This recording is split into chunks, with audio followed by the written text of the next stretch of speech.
फ्रांसीसी क्रांति, एक कहानी, अध्याय 8, वह तूफान जो सदियों से बन रहा था। भाग 8। एक असमान दुनिया। साल 1788 की सर्दी फ्रांस के लिए बहुत क्रूर थी। पेरिस के बाहर बसे एक छोटे से गांव में एक किसान पियरे अपनी झोपड़ी की खिड़की से बर्फबारी देख रहा था। उसकी आंखों में निराशा थी। पिछली फसल बर्फ और ओलों से तबाह हो गई थी और अब यह सर्दी, उसके पास अगले साल बोने के लिए बीज तक नहीं बचा था। उसकी पत्नी बीमार थी और दवा के लिए पैसे नहीं थे। लेकिन पियरे की सबसे बड़ी चिंता टाइद नाम का एक कर था जो उसे अपने ही जमींदार, जो दूसरे एस्टेट का एक कुलीन था, को देना था। यह कर उसकी आय का एक बड़ा हिस्सा ले जाता था। इसके अलावा था टाइद। क्या आपको यह शब्द पता है? क्या आपको यह शब्द पता है? जो चर्च को दिया जाता था, और टेल, राज्य को दिया जाने वाला प्रत्यक्ष कर। करों का यह बोझ इतना भारी था कि पियरे और उस जैसे लाखों किसानों का जीवन नरक बन चुका था। वहीं दूर वर्साई के भव्य महल में राजा लुई 16वां अपने सलाहकारों के साथ बैठा था। उसके चेहरे पर भी चिंता थी, लेकिन वह चिंता पियरे की चिंता से बिल्कुल अलग थी। देश का खजाना खाली हो चुका था। अमेरिका को ब्रिटेन के खिलाफ स्वतंत्रता की लड़ाई में मदद करने की कीमत फ्रांस को चुकानी पड़ रही थी। महारानी मैरी एंटोइनेट की शाही शानो शौकत और महलों पर होने वाला फिजूल खर्च भी खजाने पर एक बोझ था। हम इस संकट से कैसे निकलें? महाराज, करों में वृद्धि के अलावा कोई चारा नहीं है। पर समस्या यह थी कि कर देने वाला वर्ग, तृतीय एस्टेट, पहले ही तबाह हो चुका था, और जिनके पास पैसा था, पहला एस्टेट पादरी और दूसरा एस्टेट कुलीन, वे सदियों से सभी करों से मुक्त थे। उन पर कर लगाना राजशाही के लिए एक खतरनाक कदम हो सकता था। भाग 2। नए विचार और एक साहसी फैसला। इसी बीच पेरिस की सड़कों और कॉफी हाउसों में एक नई हवा बह रही थी। जीन पॉल जैसे नौजवान वकील और लेखक जॉन लॉक, मॉन्टेस्क्यू और रूसो जैसे दार्शनिकों के विचारों की चर्चा कर रहे थे। ये विचार स्वतंत्रता, समानता और भाईचारे के थे।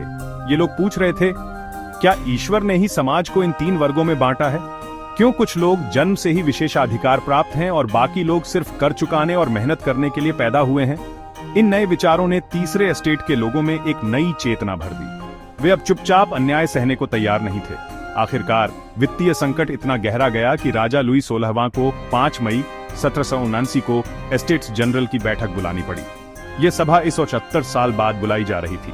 पूरे फ्रांस में उम्मीद की एक लहर दौड़ गई। तीसरे एस्टेट के प्रतिनिधि, जिनमें पियरे जैसे किसानों, जीन पॉल जैसे बुद्धिजीवियों और संपन्न व्यापारियों ने मिलकर चुना था, बड़े उत्साह के साथ वर्साय पहुंचे। उनका मानना था कि अब सब कुछ ठीक हो जाएगा। लेकिन जैसे ही बैठक शुरू हुई, उनकी उम्मीदों पर पानी फिर गया। पुराने नियम के अनुसार हर एस्टेट के एक वोट था। इसका मतलब था कि पहले और दूसरे एस्टेट मिलकर हमेशा तीसरे एस्टेट की मांगों को रद्द कर सकते थे। तीसरे एस्टेट के प्रतिनिधियों ने मांग की कि अब जनसंख्या के आधार पर मतदान होना चाहिए और सभी एक साथ बैठें ताकि उनका बहुमत प्रभावी हो सके। राजा और उसके सलाहकारों ने इस मांग को ठुकरा दिया। उन्होंने तीसरे एस्टेट को नीचा दिखाने की कोशिश की। भाग 3। टेनिस कोर्ट की शपथ, जनता की जीत। तीसरे एस्टेट के प्रतिनिधि नाराज हो गए। वे मानने को तैयार नहीं थे। 20 जून 1779 का दिन था। जब उन्होंने देखा कि उनके सभा भवन के दरवाजे बंद कर दिए गए हैं, शायद राजा के आदेश पर, तो उनका गुस्सा फूट पड़ा।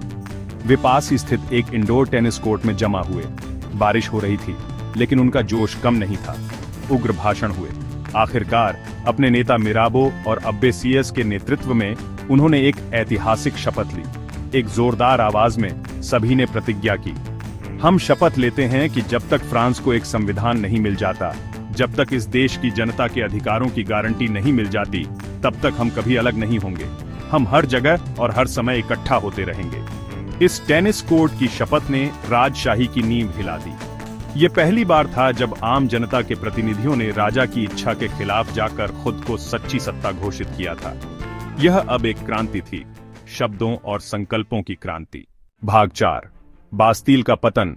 क्रांति की ज्वाला। इस बीच पेरिस में हालात विस्फोटक हो गए थे। रोटी का दाम आसमान पर था। एक मजदूर की एक दिन की कमाई का अधिकतर हिस्सा सिर्फ रोटी खरीदने में चला जाता था। अफवाहें उड़ रही थीं कि राजा की सेना शहर पर हमला करने वाली है ताकि राष्ट्रीय सभा को तितर बितर कर सके। लोग डरे हुए थे, भूखे थे और गुस्से में थे। उन्होंने हथियार बंद होना शुरू कर दिया। 14 जुलाई 1779 की सुबह एक भीड़ ने शहर के पूर्वी हिस्से में स्थित बास्तील के किले की ओर मार्च किया। बास्तील राजशाही के अत्याचार का प्रतीक था। वहां बारूद और हथियारों का भंडार था। भीड़ ने किले के गवर्नर से हथियार सौंपने को कहा। जब उसने मना किया तो एक भीषण संघर्ष शुरू हो गया। घंटों चली मुठभेड़ के बाद आखिरकार भीड़ ने किले पर कब्जा कर लिया। गवर्नर की हत्या कर दी गई और कैदियों को आजाद करा लिया गया। बास्तील का पतन सिर्फ एक किले का गिरना नहीं था, यह पुराने युग का अंत और एक नए युग की शुरुआत थी। यह घटना एक संदेश था कि अब सत्ता राजा के पास नहीं, बल्कि आम जनता के हाथों में है। इस दिन को आज भी फ्रांस में राष्ट्रीय दिवस के रूप में मनाया जाता है। यह कहानी का सिर्फ शुरुआती अध्याय था। इसके बाद आया मानव और नागरिक अधिकारों की घोषणा का ऐतिहासिक दस्तावेज, राजशाही का पूर्ण उन्मूलन और एक ऐसा दौर जिसने पूरे विश्व को यह सिखाया कि समानता और स्वतंत्रता की लड़ाई कितनी महत्वपूर्ण है। लेकिन यह सब अगले पार्ट की कहानी है,